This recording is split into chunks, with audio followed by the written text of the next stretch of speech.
Hello दोस्तों, कैसे हैं आप सभी लोग। मेरा नाम है आशीष कुमार और आज के इस वीडियो में हम लोग करने वाले क्लास 9 के एक्सरसाइज 7.1 के क्वेश्चन नंबर 5 को। तो क्वेश्चन नंबर 5 में हमसे कहा गया line L is the bisector of angle A and B is any point on L. यानी कि जो ये वाली आप जो लाइन देख रहे हैं एल लाइन, ये वाली जो एल लाइन जा रही है, ये इस पूरे एंगल का एंगल ए का बाइसेक्टर है। अब बाइसेक्टर का मतलब हो गया कि ये वाला जो एंगल है वो दो बराबर पार्ट्स में बटेगा। ठीक है, ये वाले पार्ट को मैं मान लेता हूँ 1 और इस वाले पार्ट को मान लेता हूँ 2। यानी कि ये दोनों एंगल आपस में बराबर रहेंगे।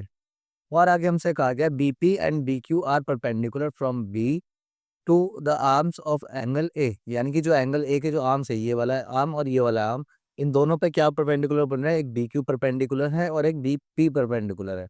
यानी कि आप ये देखिए, ये जो बनेगा ना यहाँ पे, ये 90 डिग्री का एंगल बनाएगा और इसी तरह से जो बीपी है ये भी यहाँ पर 90 डिग्री का एंगल बनाएगा।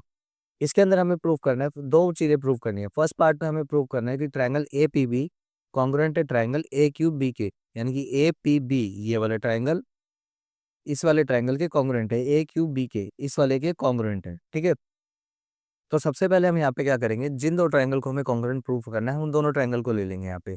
तो फर्स्ट पार्ट में हमें ए पी बी और ए क्यू बी को कॉन्ग्रुएंट प्रूव करना है, तो हम इन दोनों को यहाँ पे ले लेंगे।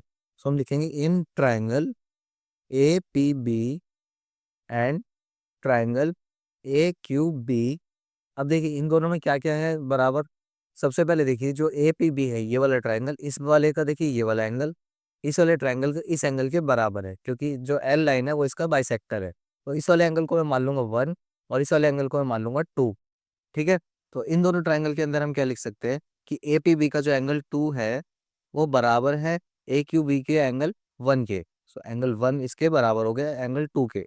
अब देखिए इसका रीजन क्या लिखेंगे हम, इसका रीजन हम यहाँ पे लिखेंगे because L is the bisector of angle ए।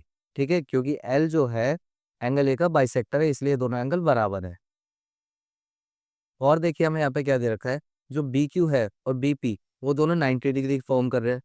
तो हम यहाँ पे लिखेंगे एंगल ए के अंदर जो बी पी है, एंगल बी पी ए, यानी कि ये वाला एंगल बी पी ए, ये वाला एंगल बराबर है इस वाले एंगल के बी क्यू ए के, यानी कि इस वाले एंगल के।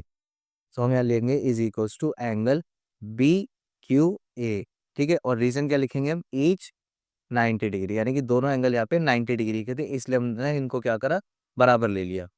अब आप ध्यान से देखिएगा इस वाले ट्रायंगल के अंदर ये वाली साइड आ रही है, ठीक है, बी ए, और इस वाले ट्रायंगल के अंदर भी बी ए साइड आ रही है। ठीक है, तो जब एक ही साइड दोनों ट्रायंगल में आती है तो वो दोनों इक्वल होती है।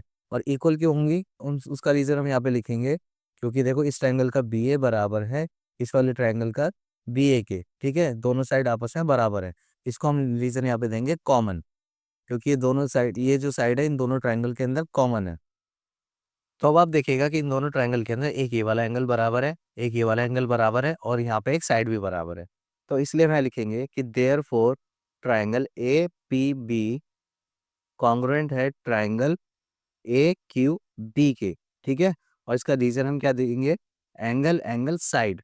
सो by angle angle side rule. ठीक है, तो यहाँ पे हमने क्या देखा कि ये दोनों triangle angle angle side rule से बराबर है। आपको यहाँ पर एक चीज क्या देखनी है कि ये जो साइड है ना बी ए, ये इन दोनों एंगल से अलग है, ये इन दोनों के बीच में नहीं है। अगर ये साइड इन दोनों एंगल्स के बीच में होती तो हम यहाँ पर रीजन लिखते एंगल साइड एंगल, क्योंकि साइड जो है वो दोनों एंगल के बीच में आ रही है। लेकिन यहाँ पर क्या है, ये वाली साइड इन दोनों एंगल से अलग है, तो इसलिए हमने यहाँ पे रीजन दिया एंगल एंगल साइड रूल। ठीक है, तो ये तो था हमारा फर्स्ट पार्ट। अब चलते हैं अपने सेकंड पार्ट पे। तो सेकंड पार्ट के अंदर हमें प्रूव करना है कि BP is equal to B Q. यानी कि बीपी कौन सी साइड है, ये वाली साइड, और जो बी क्यू है ये वाली साइड के बराबर है, यानी कि दोनों साइड आपस में बराबर है। तो चलिए इसको प्रूव करते हैं। सेकंड पार्ट देखिए बहुत ही ज़्यादा आसान है। इसको हम क्या लिखेंगे कि B P is equals to B Q. ये दोनों देखिए हमने यहाँ पे बराबर ही लिख दी। क्यों बराबर लिखे हैं, क्योंकि देखिए ये वाला ट्रायंगल इस वाले ट्रायंगल के कॉन्ग्रुएंट था। अब जो दो ट्रायंगल कॉन्ग्रुएंट होते हैं तो उनके जो कॉरेस्पॉन्डिंग पार्ट्स होते हैं वो हमेशा बराबर रहते हैं। तो इस वाले ट्रायंगल का ये वाला पार्ट इस वाले ट्रायंगल के इस वाले पार्ट के बराबर होगा। क्यों बराबर होगा, बाय सीपी सीटी करके। ठीक है, तो ये तो थे इस क्वेश्चन के दोनों पार्ट जो कि अभी हमने प्रूव करे हैं। और इसी के साथ ये क्वेश्चन यहाँ पे कंप्लीट होता है एंड आई होप कि मैं आपको बहुत अच्छे से समझा पाया हूँ। और इसी के साथ हम मिलते हैं नेक्स्ट वीडियो में, तब तक के लिए take care and keep learning.